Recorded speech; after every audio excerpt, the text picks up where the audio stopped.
Hi, I'm Annie Fitzsimmons. I'm your Washington Realtors legal hotline lawyer, and today's question is another in our series entitled Real Estate Fundamentals You Should Know. And this question asks how a broker defines bedroom.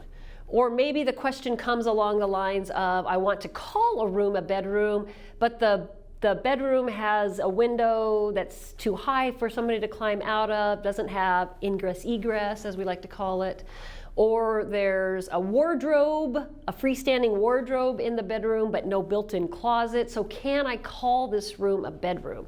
And the answer to the question is, there is no answer to this question defined by Washington law. Said differently, Washington law doesn't define bedroom. There is a uniform building code, and every local jurisdiction in Washington state operates under the state's version of the Uniform Building Code and then their own local codes as well. And so you will find in building codes requirements for any permitted bedroom at the time of construction. So when building plans are permitted for the construction of a home and a room is called a bedroom, that bedroom is going to have a window that allows ingress and egress for the purposes of fire escape.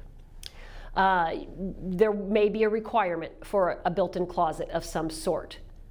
But the Uniform Building Code and local building codes do not create definitions that create disclosure obligations for real estate brokers. Instead, your disclosure obligations come out of the agency law and out of your obligation to correct errors, omissions, and inaccuracies on seller's disclosure statement. So when you think about this question, I've got a home with, could be 4 rooms, but one of the rooms is defective in some way with respect to the window or a closet, and you're questioning yourself, can I describe this 4th room as a bedroom? What you really need to consider is, if I describe this room as a bedroom, is there a material fact that I have to disclose with respect to this bedroom? For example, and this is the one that catches more brokers than any of the other criteria, if you have a home that's only permitted, for example, for a septic with 3 bedrooms, a 3-bedroom septic, and you want to advertise it as a 4-bedroom home, you have to disclose the fact that this 4-bedroom home is only permitted for a 3-bedroom septic system. Because if the buyer wants to get a remodeling permit at some point in the future and goes to get a remodeling permit for a 4-bedroom home with a 3-bedroom septic, buyer's going to have a big problem at the county or at the local jurisdiction level in getting their permit and even moving forward. And that problem could potentially come back to you.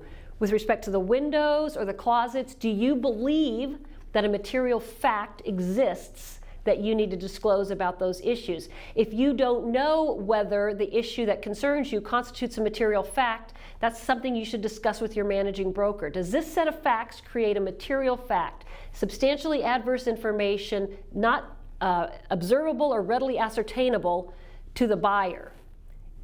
If so, then is it something I need to disclose in my advertising, in the MLS printout? And if it is, then you make that disclosure.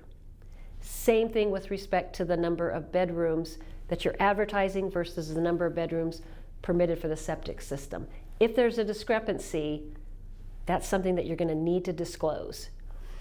If you have any questions about what you do or don't have to disclose, work with your managing broker. Figuring out what a broker's disclosure obligations are on any particular home necessarily creates an obligation to compare the facts to the law.